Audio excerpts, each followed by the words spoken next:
नमस्कार, स्वागत है आपका हमारी इस खास पेशकश में। मैं हूं राजेश राज, राघोपुर औराई मुजफ्फरपुर बागमती नदी के किनारे से। दोस्तों, आपको मालूम है कि दुनिया भर के मुल्क के लोगों की नजर बिहार में आने वाली हर साल बाढ़ पर टिकी रहती है। शायद यही वजह है कि कोसी नदी को बिहार का शोक कहा जाता है। लेकिन बागमती की नदी के साथ किसानों का दिल का रिश्ता है, क्योंकि बागमती नदी मचलती तो है, लेकिन ऐसे नहीं कि घर बार उजड़ जाए, किसानों की फसल बर्बाद हो जाए। लेकिन बागमती नदी की धारा को इन दिनों तटबंध का निर्माण कर रोका जा रहा है, जिसके चलते किसान आक्रोशित हैं, आंदोलित हैं कि उनकी जमीन छीनी जा रही है। किसान क्यों है आक्रोशित, विस्थापितों का क्या है दर्द, इसी को जानने की कोशिश करेंगे हम अपनी इस खास पड़ताल में। बिहार में बाढ़ का अतीत बेहद पुराना है और यहाँ के बाशिंदों की बात करें तो वो बाढ़ के साथ चोली और दामन का रिश्ता बतलाते हैं।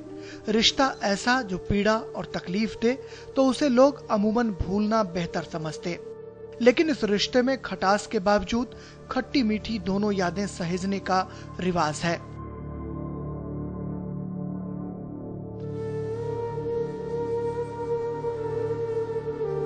कहें कि बिहार के लोग बाढ़ में जीते हैं और बाढ़ में मरते हैं तो अतिशयोक्ति नहीं होगी। बिहार हिंदुस्तान के सर्वाधिक बाढ़ग्रस्त राज्यों में एक माना जाता है,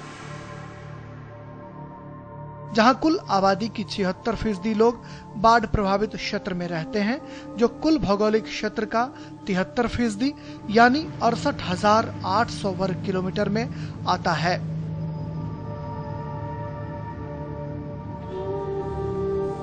नेपाल से सटे बिहार के मैदानी भाग में कोसी, गंडक, बूढ़ी गंडक, कमला बलान और बागमती जैसी नदियां समय समय पर तांडव करती रही हैं। ये तमाम नदियां नेपाल के हिमालय से निकलती हैं और अपने साथ भारी मात्रा में तलछट यानी गाद लाती हैं, साथ ही तबाही का मंजर भी लाती हैं। कई बार ऐसा हुआ कि बिहार में सुखाड़ जैसे हालात थे, लेकिन नेपाल के हिमालय में ग्लेशियर पिघलने और बरसात या तपती धूप में जमकर बारिश होने के चलते बिहार के कई इलाके जलमग्न हो गए। ये इतनी नदियों का जखीरा है, समूह है, ये पूरा बेसिन नदियों का एक खेल मैदान कहा था, play ground of the reverse. इसका संबंध जियोलॉजिकल स्ट्रक्चर से है और भू आकृति विज्ञान के अनुसार उसकी जो धरातलीय सतह है वह चूंकि कंपैरेटिवली लो लैंड है, इसलिए इसको बेसिन कहा जाता है, जहां जल आकर एकाएक जिसकी धारा समाप्त हो जाती है और स्लोप ग्रेडियंट कम हो जाता है। कम हो जाने की वजह से यह पानी एकाएक चारों ओर फैल जाता है। इसलिए आप देखेंगे कि जिन दिनों सुखाड़ भी रहती है उन दिनों भी यहाँ बाढ़ की स्थिति रहती है। 18 अगस्त 2008 को कुछ ऐसा ही हुआ, जब कोसी नदी के तटबंध में आई दरार के बाद बिहार को विनाशकारी प्रलय का सामना करना पड़ा। कोसी नदी अपना रास्ता बदलने के लिए जानी जाती रही है। इस बार भी नदी ने ऐसी धारा बदली कि पानी एक चादर की तरह 15 से 20 किलोमीटर चौड़े और 150 किलोमीटर लंबाई में पसर गई। बिहार सरकार के आंकड़े गवाही देते हैं कि 3000 वर्ग किलोमीटर क्षेत्र को पानी ने पूरी तरह से अपने आगोश में ले लिया, जिसमें 30 लाख से भी ज्यादा लोग प्रभावित हुए और सैकड़ों लोगों के अस्तित्व का पता भी नहीं चल पाया। आज भी जब कभी तबाही के उस तूफान का जिक्र होता है, आत्मा सिहर उठती है।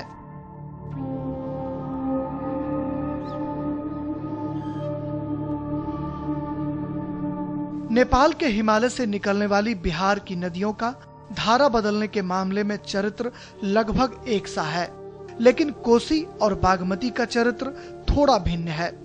बागमती पानी के साथ साथ उपजाऊ मिट्टी भी लाती है, जबकि कोसी की पानी में बालू की मात्रा ज्यादा होती है। बागमती वैसा तूफान नहीं लाती जैसा कोसी कहर बरपाती है। यह भी हिमालय से निकलती है और पशुपतिनाथ मंदिर के बगल से ये गुजरती है। इसको लोग गंगा समझते हैं। बागमती उत्तर बिहार की एक महत्वपूर्ण नदी है, जो काठमांडू से 16 किलोमीटर दूर शिवपुरी पर्वतमाला में समुद्र तल से 2800 मीटर ऊपर से निकलती है। नेपाल में इसे सप्त बागमती भी कहा जाता है। बागमती नेपाल की सभ्यता और संस्कृति मानी जाती है। सीधे शब्दों में बागमती नेपाल की गंगा है, जिसे लोग शिद्दत से पूजते हैं। पशुपतिनाथ के ठीक बगल से गुजरती हुई पहाड़ों से उतरकर बागमती को भारत की सीमा तक पहुंचने में तकरीबन 195 किलोमीटर की यात्रा करनी पड़ती है। पहाड़ों से नुनथर के पास जमीन पर उतरने वाली बागमती लगभग 70 किलोमीटर सीधे दक्षिण दिशा में चलकर बिहार के सीतामढ़ी जिले में ढेंग के उत्तर शोरबतिया गांव में प्रवेश करती है। नेपाल के हिमालय से निकलने वाली बागमती नदी जब भारत में प्रवेश करती है तो उसका प्रवेश स्थल यही होता है, यानी सीतामढ़ी जिले का ये ढेंग भारत में बागमती नदी का प्रवेश स्थल है। यहाँ से होते हुए मुजफ्फरपुर, दरभंगा, समस्तीपुर होते हुए ये नदी बदलाघाट, खगड़िया में जाकर कोसी में मिल जाती है। समस्तीपुर नरकटियागंज रेलखंड पर स्थित ढेंग रेलवे स्टेशन के पास बागमती नदी भारत की धरा पर उतरती है।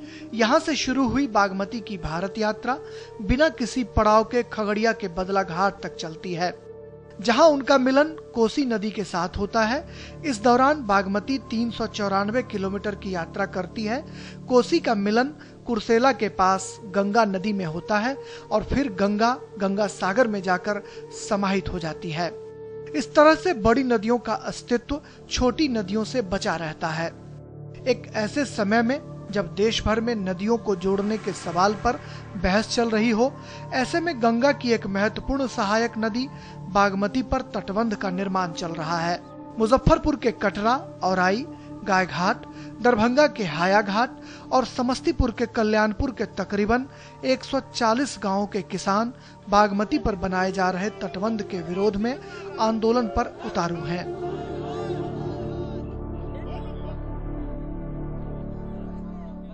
नेपाल से सैकड़ों नदियां, अधवारा समूह की नदियां उत्तर बिहार में आती है। बागमती तटबंध का निर्माण होने से उन नदियों के द्वारा जो पानी बह के आता था, वो सारा का सारा पानी बागमती की धारा में मिल करके और आगे चला जाता था।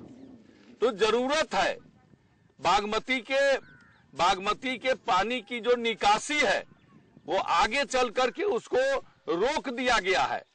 समस्तीपुर जिला के घोघराहा में बांध बना करके समस्तीपुर जिला के हाया घाट में जो रेलवे का पुल है, उस पुल की लंबाई को बढ़ा करके पानी का डिस्चार्ज बढ़ाना था। उसके बदले तटबंध का निर्माण करके यहाँ के किसानों के साथ जो है सो अन्याय किया जा रहा है। हालांकि तटबंध का निर्माण कोई पहली बार नहीं हो रहा। यह सिलसिला तो 1954 से चला आ रहा है। तटबंध का काम 3 चरणों में हुआ है। पहले चरणों में 1954 में हाया घाट से बदला घाट के बीच और दूसरे चरण में 1971 में नेपाल की सीमा से सीतामढ़ी के रुन्नी सैदपुर तक बांध निर्माण का काम पूरा हो चला है। अब तीसरे चरण में Muzaffarpur Darbhanga east west corridor पर बांध निर्माण का काम 2007 से प्रगति पर है, लेकिन इसे 2008 में ही पूरा करने का लक्ष्य था। 792 करोड़ रुपए की ये परियोजना लगभग अंतिम चरण में है, लेकिन किसानों के आंदोलन से काम खटाई में पड़ता दिख रहा है। 1 लाख लोगों का दस्तखत अभी सीएम और पीएम के नाम से जाएगा। हजारों लोग सत्याग्रही फॉर्म भर रहे हैं, बल्कि उससे पहले ही सत्याग्रह पर उतार हो गए। किसी भी कीमत पर इसको सरकार को नीति, ये पॉलिसी शिफ्ट का आंदोलन है, ये नीति के बदलने का आंदोलन है।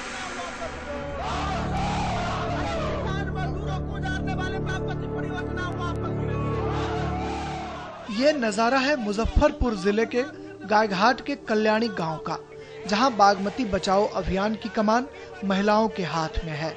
ये इस बात के प्रमाण हैं कि महिला सशक्तिकरण के इस दौर में बिहार की महिलाएं भी जाग रही हैं। यहाँ 24 अप्रैल से बांध का काम रोक दिया गया है। आंदोलन के लिए तर्क दिया जा रहा है कि बागमती नदी बाढ़ तो लाती है, लेकिन अपने साथ शिल्ट यानी गाद लाती है, जिससे खेतों से पानी उतरते ही उनके फसल लहलहा उठते हैं। लेकिन बांध के निर्माण से गांव की वो आबादी प्रभावित हो रही है जिनका घर नदी और बांध के गर्भ में चला गया है। बांध को आने से हम लोगों को बहुत भारी पड़ जाएगा। यहाँ पर हम लोग बेघर हो जाएंगे, जहाँ की हम लोगों को कहीं बसने का गुंजाइश नहीं है। 40 ट्रैक्टर था, हम लोग काम बंद करवाए सब महिला मिल करके, और उसका अभी तक कोई अथी नहीं हो रहा है। तो हम लोग चाहते हैं जो बांध नहीं बांधने देंगे किसी भी कीमत में। मुआवजा और पुनर्वास दोनों से इस आंदोलन का रिश्ता है, लेकिन सबसे जो बड़ी समस्या है वो ये है कि तटबंध के ऊंचा होने के कारण गांव की जो बड़ी आबादी है वो इस तटबंध के अंदर आ जाएगी और लोगों का जीना मुहाल हो जाएगा। नदियां जीवन देने का दूसरा नाम भी है, जिसकी स्वाभाविक प्रकृति होती है उन्मुक्त होकर बहना, जिनके दोनों किनारे भले ही कभी नहीं मिल पाते हों, लेकिन दोनों किनारों के बीच नदी की कलकल धाराओं में इंसान और जानवर दोनों को एक साथ विचरण करते देखना बड़ा ही सुकून देता है। इतना ही नहीं, उत्तर बिहार की नदियों के दोनों किनारे कई परंपरागत रोजगार करने वाली जातियां भी हैं, जिनका जीवन नदियों के जीवन पर बहुत कुछ निर्भर करता है। मसलन मछली पालन और नौका के परिचालन करने वाली जातियों के लिए नदियां जीविकोपार्जन का साधन भी हैं। ऐसे में अगर नदियों का जीवन नहीं बचेगा तो भला इनका जीवन कैसे बचेगा? माना जाता है कि उत्तर बिहार की तमाम नदियां, चाहे वो गंगा हो, कोसी हो, बागमती हो, बूढ़ी गंडक हो, तमाम नदियों के किनारे छोटी छोटी जातियां, खास करके मल्लाह जातियों के लोग बड़ी तादाद में पाए जाते हैं, जिनका जीवन बहुत कुछ नदी के जीवन पर निर्भर करता है, चाहे वो मछली पालन का काम हो या नौका के परिचालन का काम हो। मल्लाह जाति के लोग बड़ी मुस्तैदी से अपने परंपरागत जीविकोपार्जन के रोजगार से जुड़े हुए हैं। जो पानी आता है हमारे पास, हम उसके संरक्षण का कोई उपाय करें, क्योंकि ये अब क्लाइमेट चेंज का जमाना है, इसमें बारिश की अनियमितता बनी रहेगी। खेती, ये पूरा उत्तर भारत खेती पर निर्भर आबादी का इलाका है। यहाँ अगर नदियों के जल के संरक्षण या बारिश के जल के संरक्षण का आगामी प्रोग्राम नहीं बनाया गया तो आने वाले दिनों में यह इलाका सूखाग्रस्त क्षेत्र होगा और राजस्थान के नक्शे कदम पर चलेगा।